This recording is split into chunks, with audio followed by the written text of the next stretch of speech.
Bismillahirrahmanirrahim. Assalamualaikum warahmatullahi wabarakatuh. Baik kakak, untuk video kedua ini kita akan melanjutkan materi yang sebelumnya ya. Masih di tema bumiku dengan subtema bumi, matahari, dan bulan. Dan sekarang kita masuk di pembelajaran yang ke-6. Nah, silakan dibuka buku paketnya halaman 141 ya kak. Nah, di halaman 141 itu ada teks bacaan yang berjudul Hak sebagai Anak dan Siswa. Jadi hak anak ini sebagai anak jika di rumah dan sebagai siswa jika di sekolah. Ya, ada beberapa hak yang harus didapatkan seorang anak. Nah, di rumah hak yang didapatkan itu mendapatkan kasih sayang dari orang tua, mendapatkan perlindungan, pendidikan, nasihat dan bimbingan dalam kebaikan, serta tinggal di rumah dengan nyaman. Adapun hak anak di sekolah yaitu sebagai siswa, mendapatkan pendidikan dan bimbingan dari guru, mendapatkan perlindungan dan keamanan, menggunakan fasilitas sekolah, serta mendapatkan perlakuan yang adil. Nah, itu hak-hak yang dimiliki sebagai anak dan siswa.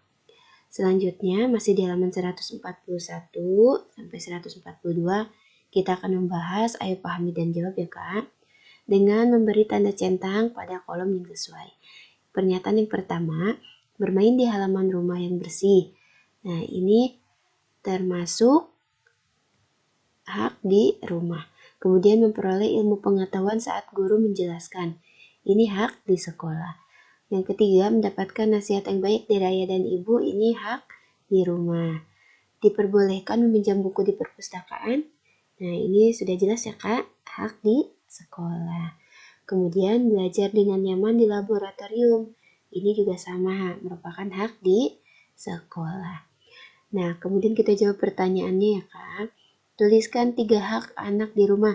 Tadi sudah ada di depan, yaitu mendapatkan kasih sayang, perlindungan, dan pendidikan. Apa yang kamu ketahui tentang hak atas kelangsungan hidup? Nah, ya sedikit Ibu bahas ya. Jadi hak kelangsungan hidup ini adalah hak yang didapatkan oleh setiap manusia untuk hidup dan berkembang. Kemudian apa dampak jika kita tidak melaksanakan hak dengan baik?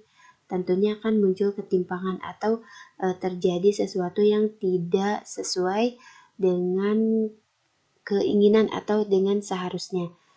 Kemudian mengapa kita perlu menaati aturan di rumah? Kenapa? Jadi supaya menciptakan keharmonisan ya di lingkungan keluarga. Dan yang kelima, siapa yang membuat aturan di rumah?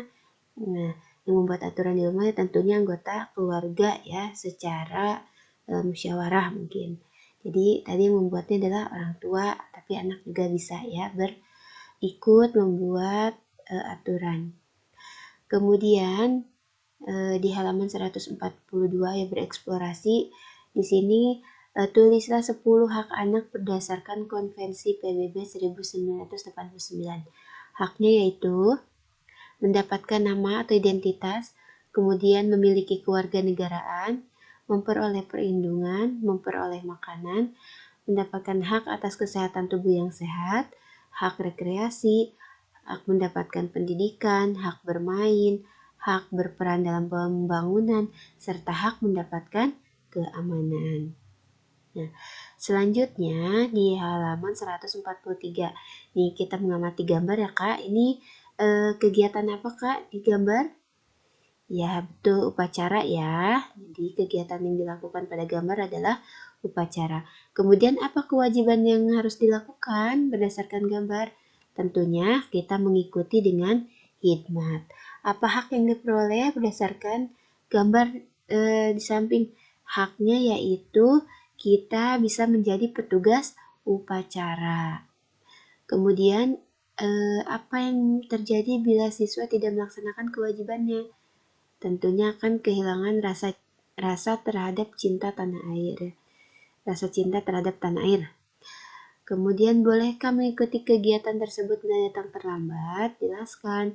Nah, untuk upacara ini seharusnya kita mengikuti kegiatan secara utuh dari awal hingga akhir sehingga tidak boleh terlambat ya. Nah, mudah-mudahan bisa dipahami ya Kak. Selanjutnya ada di halaman 143 sampai 144 ada teks bacaan nih Kak, judulnya Puskesmas Ujung Tombak Kesehatan Masyarakat. Silakan Kakak baca dulu teksnya.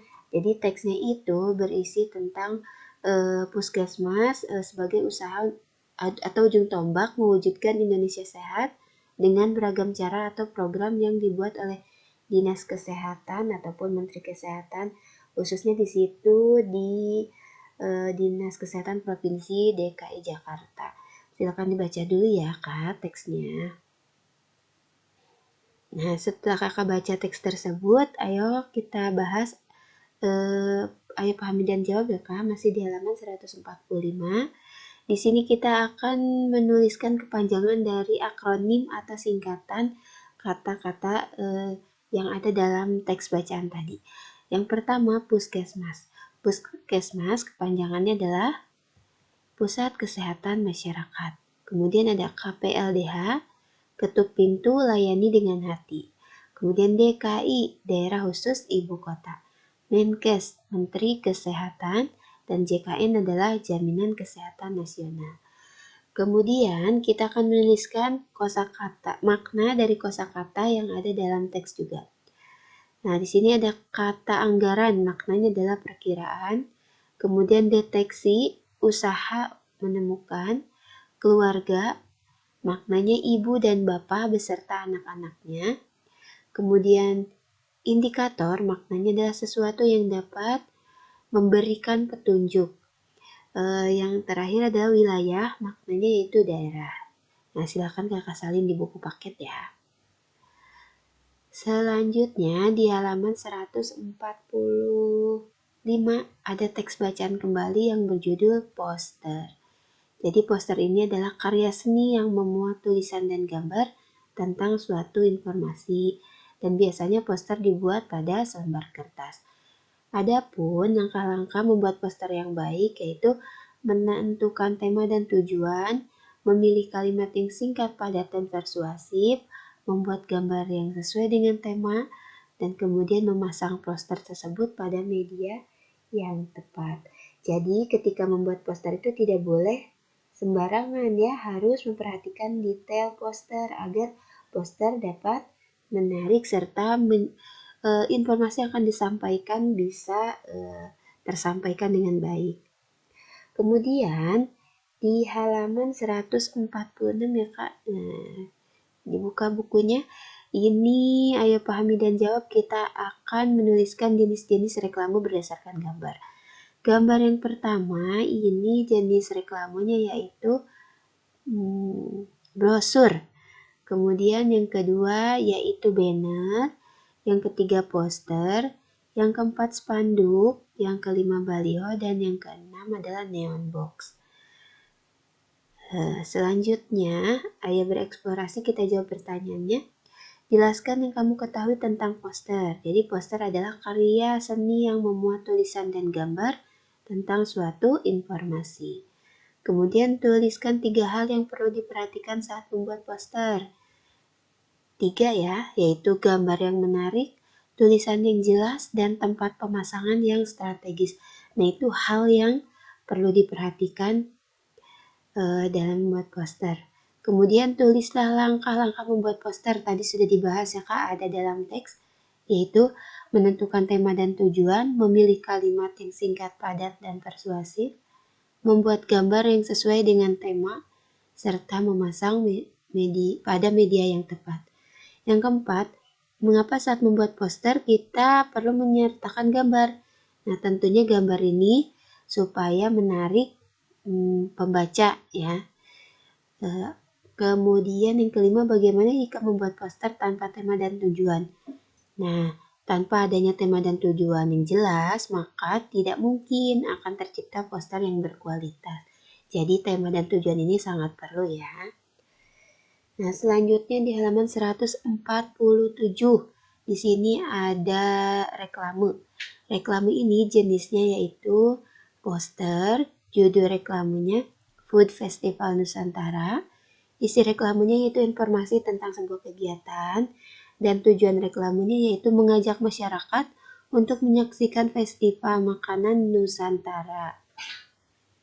Nah, mungkin untuk pembelajaran 6 dari Ibu dicukupkan sekian ya Kak.